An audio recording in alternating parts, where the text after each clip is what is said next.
South ఇండియాలోని అతి తక్కువ ధరలకి రత్నాలనందించే ఏకైక సంస్థ 6JVR. లక్షల వీక్షణలతో మమ్మల్ని ఆదరిస్తున్న ప్రోగ్రాం చిట్టి ముత్యానికి మీ అందరికీ స్వాగతం. డాక్టర్ వడ్లమాన్ శ్రీనివాస్ గారు మనతో ఉన్నారు. ఇంకొక చక్కటి చిట్టి ముత్యాన్ని మనతో పంచుకోవడానికి. నమస్తే సార్. నమస్కారం అండి. ఇద్దరు గొప్ప స్నేహితుల గురించి ఈరోజు చెప్తాను. వాళ్ళిద్దరూ మీ అందరికీ తెలుసు, కానీ విశేషాలు మీకు తెలియవు. అవి తెలియజేయడానికి ప్రయత్నం చేస్తాను. వీళ్ళిద్దరూ 1940 నుంచి మరణించేదాకా కలిసే ఉన్నారు, కలిసే ప్రయాణం చేశారు. ఒక ఆయన గొప్ప కార్టూనిస్టు, ఒక ఆయన మంచి రైటరు. చెప్పండి ఎవరు మీరు? ముళ్ళపూడి వెంకటరమణ గారు, చెప్పండి బాపు గారు. అంతే. ఈ జాతి గర్వించదగ్గ రచయిత, దర్శకులు. ఒక్క తల్లి సంతానమైన మనలాగా ఉండగలరా? ఒకరు కాదు మనం ఇద్దరంటే ఎవరైనా నమ్మగలరా? సో రమణ గారు రాస్తారు, అందువల్ల ఆయన రాతగాడు అనుకుంటాడు. ఆయన పేరు, ఆయన రాతగాడు. ఈయన బొమ్మలు గీసి సినిమా తీస్తారు కాబట్టి ఇద్దరు గీతగాడు ఆరు తీతగాడు అంటాడు ఆయన. సో వీళ్ళంత గొప్ప స్నేహం. అయితే స్నేహం కష్టం వచ్చినప్పుడే స్నేహం విలువ బయటకు వస్తుంది. కష్టం వచ్చినప్పుడు మాత్రమే స్నేహం విలువ బయటకు వస్తుంది. అదొక సందర్భం చెప్తారు ముళ్ళపూడి వెంకటరమణ గారు. ముళ్ళపూడి వెంకటరమణ గారు ఒక సినిమాకి, ఓ పెద్ద హీరో సినిమాకి రచయితగా పనిచేశారు. ఆ సినిమా రిలీజ్ అవ్వడానికి కొన్ని కష్టాలు వచ్చాయి. ఆ కష్టాలని అధిగమించలేకపోయారు. అది రిలీజ్ అవ్వట్లేదు. అప్పుడు ఆ అగ్ర హీరోకి రమణ గారు 5 లక్షల రూపాయలు ఒక మార్వాడి వాడి దగ్గర అప్పు తెచ్చి ఇచ్చి సినిమా రిలీజ్ అవ్వడానికి సహకరించారు. సినిమా రిలీజ్ అయ్యి నష్టపోయారు సదరు హీరో గారు. ఆ డబ్బు రమణ గారికి వెనక్కి రాలేదు. సంవత్సరాలు గడిచాయి.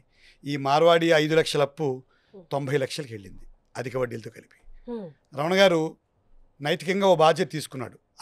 ఆ ఫెయిల్ అయిన హీరో గారి సినిమాకి నేనే రచయితను కాబట్టి నాకు బాధ్యత ఉందని ఒక ఆలోచన తీసుకుని ఆ 1 కోటి రూపాయలకి ఆయన అద్భుతంగా సంపాదించుకుని మద్రాసులో ఆయనకి ఇష్టంగా కట్టుకున్న ఇంటిని అమ్మేసి ఆ అప్పు తీర్చారు. రోడ్డు పాలైపోయాడు. మనం సొంతూరు ధవళేశ్వరం వారిది, ముళ్ళపూడి వెంకటరమణ గారిది. ధవళేశ్వరం వెళ్ళిపోదామని ఒక నిర్ణయం తీసుకుని భార్య శ్రీదేవి గారికి చెప్పి, సినిమా పేర్లు అవి, హీరో పేర్లు అవి చెప్పరు, ఆయన కూడా చెప్పలేదు, రమణ గారు కూడా చెప్పలేదు ఎవరేంటి అనేది. ఒక అగ్ర హీరో, ఒక సినిమా, అంతేగాని ఆయన పేర్లు ఎప్పుడు చెప్పలేదు ఆయన పుస్తకంలో కానీ, ఆయన ఇంటర్లో కానీ. సో ఇంటికి వెళ్ళిపోదాం ధవళేశ్వరం అని. ఎందుకైనా మంచిది మరి తన ప్రాణ స్నేహితుడు, ఆత్మలో ఆత్మ, జీవితంలో జీవితం, ఊపిరిలో ఊపిరైన బాపు గారికి చెప్పడానికి వెళ్ళారు. బాపు గారు ఎప్పుడు లెక్కలు అడగరు. వీళ్ళిద్దరు కలిసే సినిమాలు తీశారు. ఈ ఇల్లు ఎలా కొనుక్కున్నావు, ఇల్లు ఎలా అమ్ముకున్నావు అన్నీ బాపు గారు ఏం అడగలేదు. ఒక్క మాట అన్నారు బాపు గారు, రమణ ఇన్ని సంవత్సరాలు కలిసి ఉన్నావు, నాకు ఎప్పుడు నువ్వు చెప్పలేదు ఈ విషయం.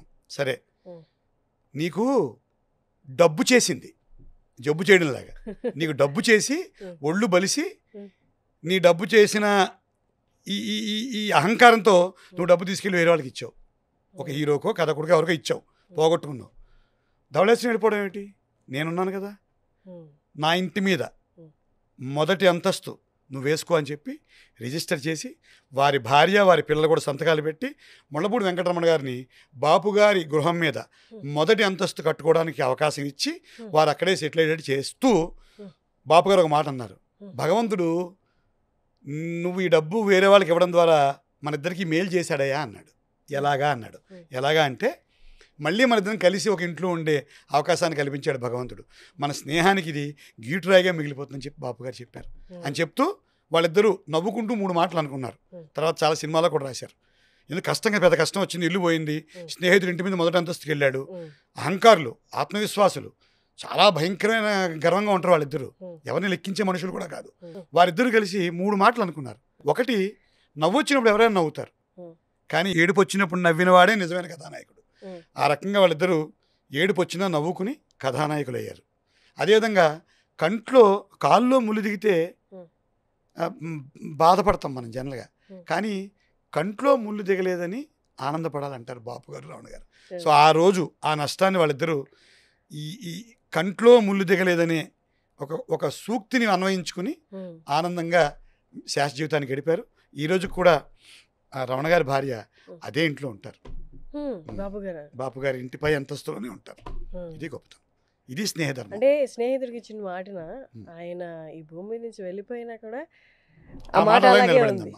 కానీ వాళ్ళ భార్యలు కూడా దీన్ని అంగీకరించి దానికి పిల్లలతో సహా ఇది స్నేహం అంటే ఇది. స్నేహం అంటే సాయంత్రం బీరు పంచుకోవడం, లేకపోతే స్నేహం అంటే ఒకే అమ్మాయిని ఇద్దరు ప్రేమించడం. ఇప్పుడు కొత్త అర్థాలు వస్తున్నాయి ఈ జనరేషన్లో. ఇవి కాదు. బాపు రమణల జయంతి ఇద్దరిలో ఎవరో ఒకరు పుట్టినరోజు నాడిని మనం ఫ్రెండ్షిప్ డేగా జరుపుకుంటే మంచిది. ఈ వెస్టర్న్ ఫ్రెండ్షిప్ డే మానేసి. అబ్బా, కొత్త ఆలోచన పెట్టారు మీరు. Thank you sir. Thank you. నమస్కారం.